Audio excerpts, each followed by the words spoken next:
Assalamualaikum warahmatullahi wabarakatuh dan salam sejahtera untuk kita semua. Kita kembali lagi di mata kuliah Sistem Informasi Perencanaan, di mana pada minggu ke-15 ini saya akan menggabung materinya dengan minggu kemarin. Di mana pada minggu ini kita akan membahas tentang arahan analisis kesesuaian lahan. Arahan analisis kesesuaian lahan ini merupakan tahap lanjutan dari hasil analisis kemampuan lahan pada mata kuliah tata guna dan pengembangan lahan. Hasil analisis kemampuan lahan ini akan dikembangkan sehingga akan memberikan arahan rekomendasi guna mengembangkan suatu daerah.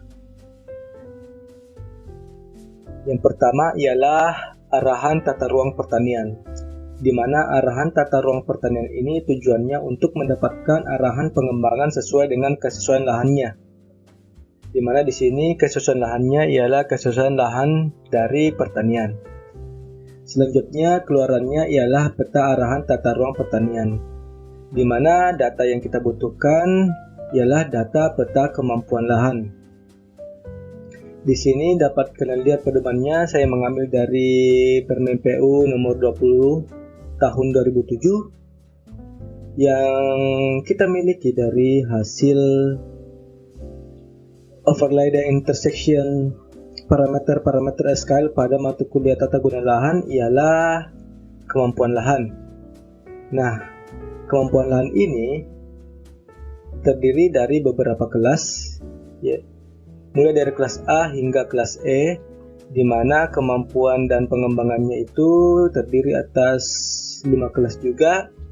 Nah, dari kelas ini dan dari kemampuan pengembangan lahan ini langsung dapat kita klasifikasi menjadi arahan tata ruang pertanian.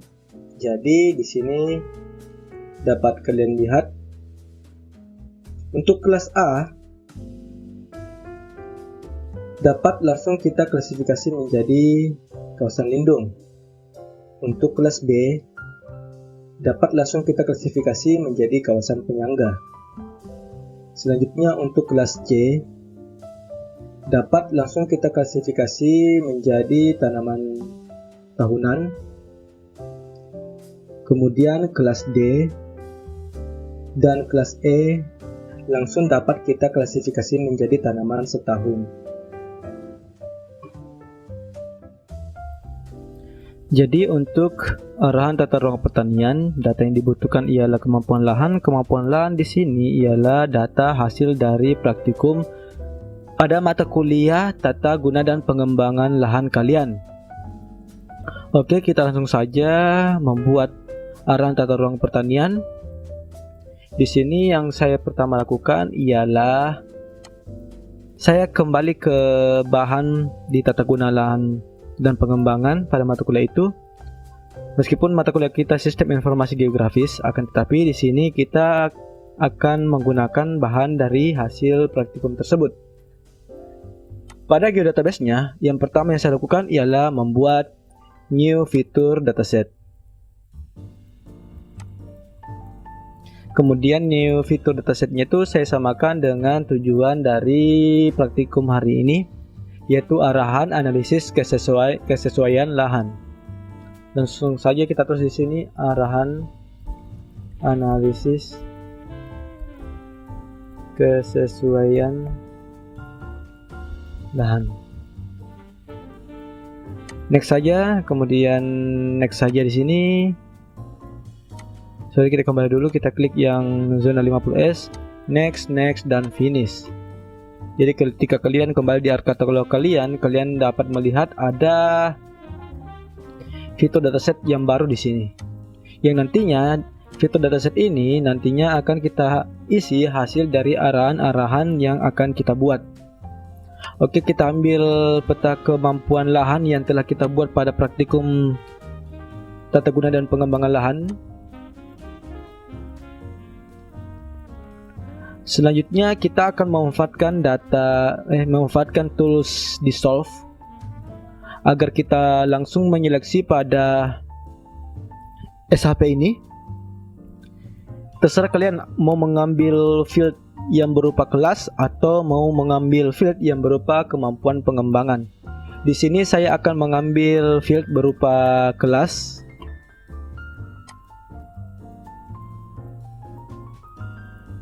Jadi yang pertama yang saya lakukan ialah saya menulis dissolve di search, sehingga kita akan memilih tools dissolve-nya. Selanjutnya ialah kita memasukkan SHP kemampuan lahan di sini. Maka di sini kita dapat melihat ada output fitur kelas, kemudian dissolve field yang akan kita gunakan. Yang pertama yang kita lakukan ialah menyimpan output fitur kelas ini di fitur dataset yang tadi kita buat. Kemudian di sini kita menuliskan arahan atau memberi nama arahan tata ruang pertanian. Arahan underscore tata underscore ruang pertanian, dimana dissolve yang saya pilih ialah maksud saya adapun field yang saya pilih untuk dissolvekan ialah kelas kemampuan lahan yang ini, yang kelas A, kelas B, kelas C, kelas D, dan kelas E pada klasifikasinya.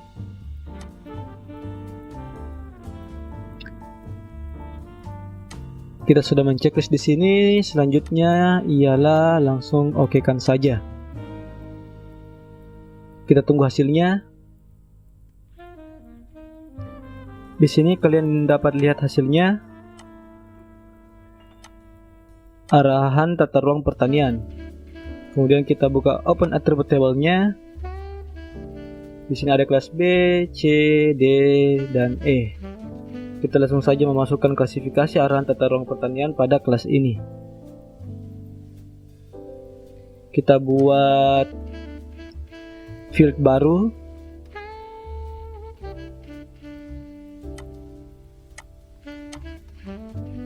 Dengan klasifikasi arahan tata ruang pertanian dan nama fieldnya. Kelas arahan tata ruang pertanian. Selanjutnya ialah tipenya berupa teks dan okekan. Di sini langsung saja kita isi secara manual. Klik kanan, kita uncheck dulu kemampuan lahannya, kemudian klik kanan, start editing, dan kita langsung klasifikasi manual. Untuk kelas B, kelasnya berupa kawasan penyangga.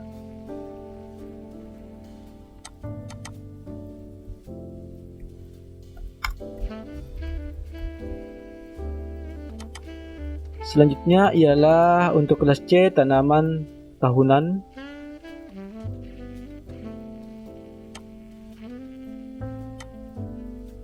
Tanaman tahunan. Dan untuk kelas D dan E itu dikelaskan menjadi tanaman setahun.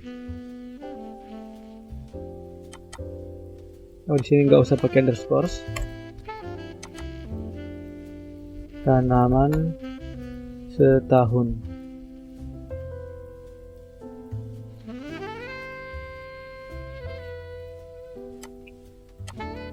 Ini saya copy, Ctrl C, dan di sini saya Ctrl V. Edit. Yang dulu kita coba untuk merge, karena ini merupakan satu kelas. Langsung saja kita merge di sini. Merge dan oke. Jadi ada 3 kelas pada kelas arahan tata ruang pertanian di Kabupaten Maros. Kita checklist, kemudian editor, save edit, dan kita stop editing. Adapun hasilnya jika kita melakukan simbolisasi pada SHP ini dapat dilihat seperti berikut ini.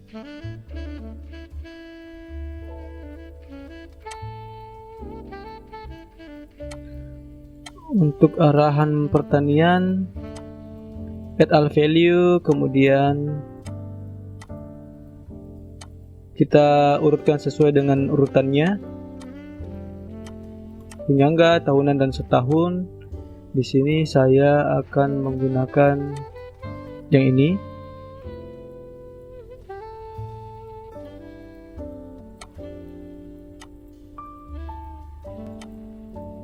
Maka hasilnya seperti ini untuk arahan tata ruang pertanian.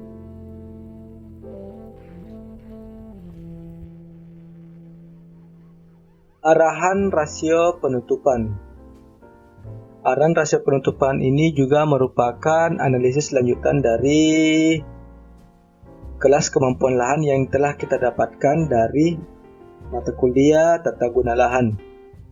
Adapun tujuannya ialah melakukan analisis untuk mengetahui gambaran perbandingan daerah yang bisa tertutup oleh bangunan bersifat kedap air dengan luas lahan keseluruhan.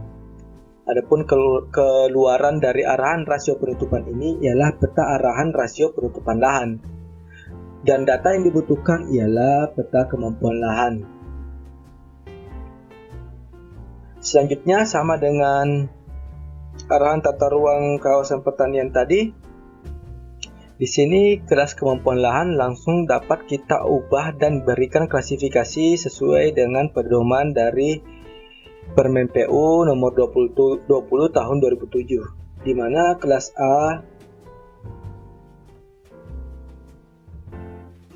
ini dapat langsung kita klasifikasi menjadi non bangunan, kemudian kelas B langsung dapat kita klasifikasi menjadi rasio tutupan lahan maksimal 10% yang dapat terbangun pada kawasan tersebut. Selanjutnya kelas C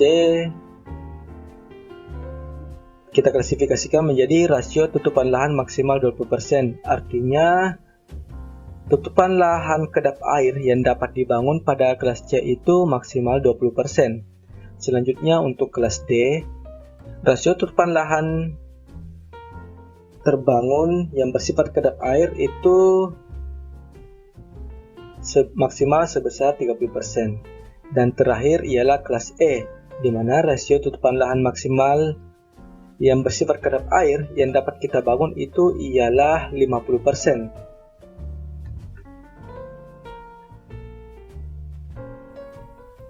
Ingat, data yang kita butuhkan ialah data kemampuan lahan hasil dari praktikum tata guna dan pengembangan lahan, sama dengan pada waktu kita membuat arahan tata ruang pertanian sebelumnya. Di sini kita menggunakan kelas kemampuan lahannya yang nantinya akan kita klasifikasi sesuai dengan pedoman Permen PU nomor 20 tahun 2007 ini. Langsung saja kita buka ArcGIS, kemudian sama prosesnya dengan pada waktu membuat peta arahan tata ruang pertanian ini. Yang kita akan ekstrak fieldnya ialah hasil dari pemetaan kemampuan lahan. Prosesnya sama, kita langsung saja dissolve di sini. Kemudian kita input kemampuan lahan di sini, dan kita akan menyimpannya di fitur kelas yang sama dengan arahan analisis kesesuaian lahan tata ruang pertanian. Di sini arahan rasio penutupan. Arahan rasio penutupan. Save, dan yang field yang akan kita pilih field yang kelas di sini, kemudian oke.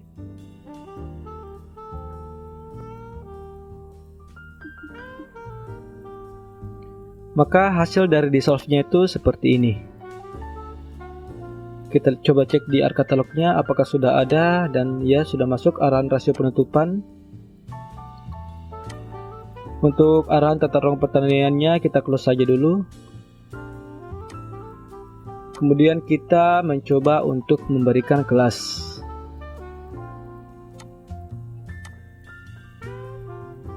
Kelas rasio penutupan, di mana tipenya ialah berupa teks, dan okekan saja. Klik kanan, edit, start editing. Kita masukkan secara manual di sini. Yang kelas A non bangunan, di sini kita tidak memiliki kelas A. Langsung saja ke kelas B, rasio tutupan lahan maksimal 10%. Yang kelas B itu yang ini, maksimal tutupan lahan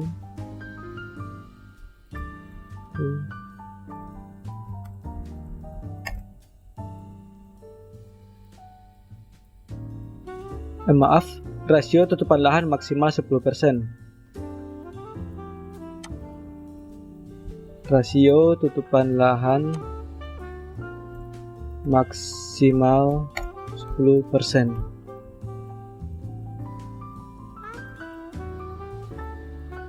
Untuk kelas C 20%. Kita copy saja yang di sini.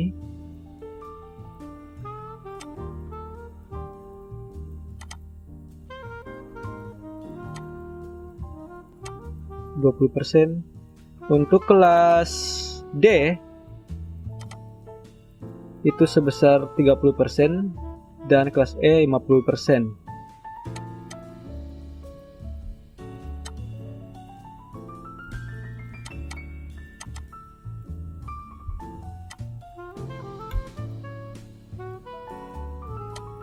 Save, stop. Kita akan mencoba melihat simbolisasinya.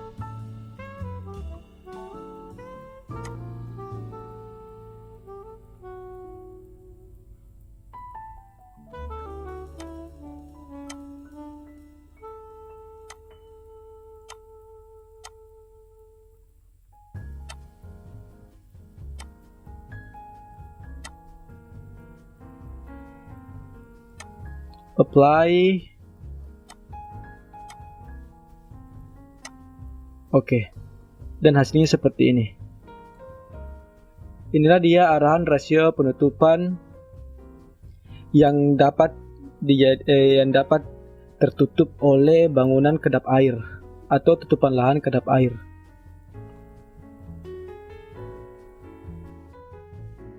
Arahan ketinggian bangunan. Arahan ketinggian bangunan ini bertujuan untuk melakukan analisis agar mengetahui daerah-daerah yang sesuai untuk dikembangkan dengan bangunan berat atau tinggi pada pengembangan kawasan, di mana keluarannya nantinya ialah peta arahan ketinggian bangunan. Adapun data yang dibutuhkan sama dengan peta arahan sebelumnya, yakni peta kemampuan lahan. Di mana arahan ketinggian bangunan ini nantinya akan mengatur seberapa tinggi bangunan tersebut dapat dibangun dan berapa jumlah lantainya. Dan hal ini juga akan memberikan dampak terhadap horizon bangunan yang akan terbangun di suatu wilayah tersebut. Di sini dapat kita lihat dari kelas kemampuan lahan A itu nanti diklasifikasikan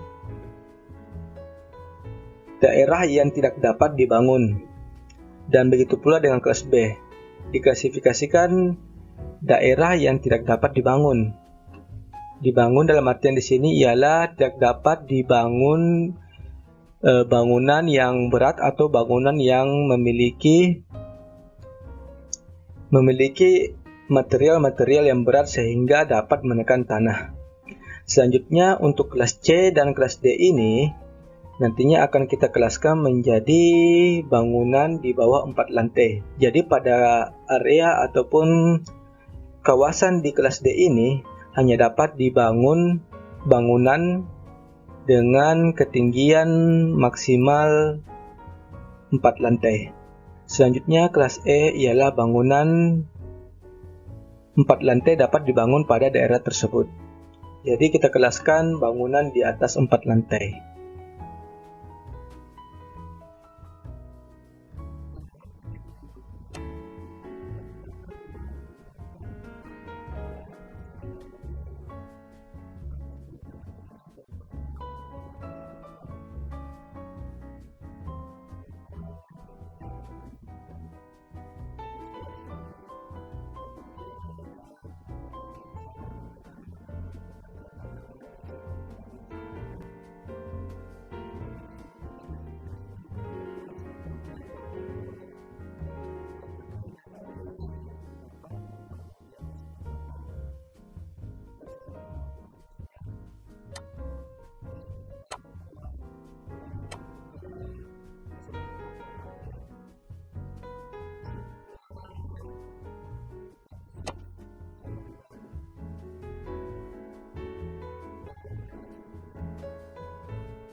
Dan terakhir ialah arahan pemanfaatan air baku.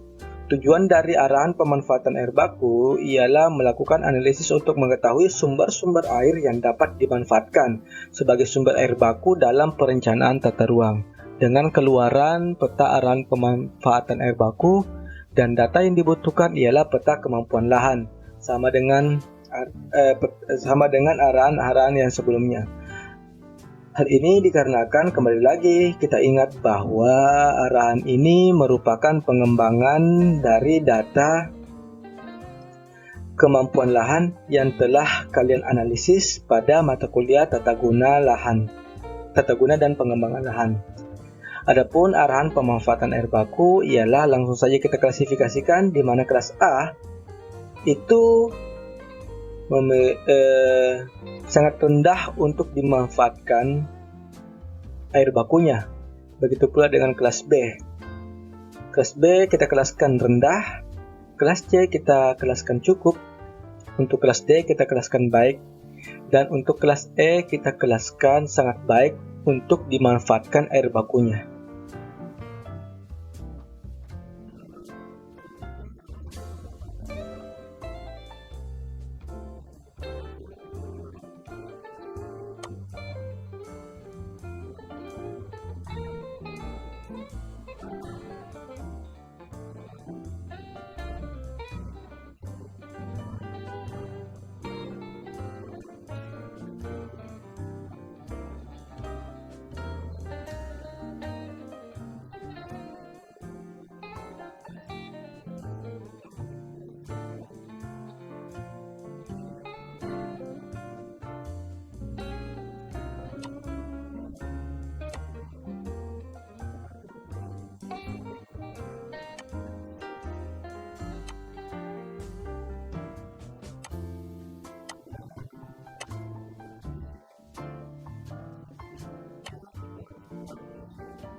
Kita masuk di tugasnya. Tugasnya yakni buatlah peta analisis arahan tata ruang pertanian, rasio penutupan, arahan ketinggian bangunan, dan arahan pemanfaatan air baku di Kabupaten Maros dengan menggunakan peta kemampuan lahan hasil tugas final mata kuliah tata guna lahan kalian. Lakukan sesuai dengan tutorial. Selanjutnya kalian memberikan layout bebas. Saya tidak memberikan guideline untuk layout. Kalian bisa bebas dengan kelas sesuai dengan klasifikasi pada setiap arahan. Untuk tugasnya seperti biasa kirim ke email saya, yakni email saimrasidi@gmail.com. Nama file wajib sesuai dengan format, di mana di sini formatnya ialah NIM kalian _SIP tugas final. Contohnya di sini 0912089101 SIP tugas final. Paling lambat tugas ini dikumpul tanggal 22 Juni 2020. Jadi cukup sekian mata kuliah Sistem Informasi Perencanaan. Mohon maaf jika ada salah kata atau terkait dengan kekeliruan materi yang telah saya berikan kepada kalian selama mata kuliah Sistem Informasi Perencanaan ini berlangsung.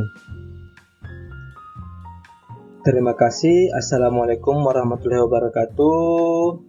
Salam sejahtera untuk kita semua. Jaga kesehatan dan semoga kalian sukses dan jangan lupa untuk mengerjakan tugasnya. Terima kasih.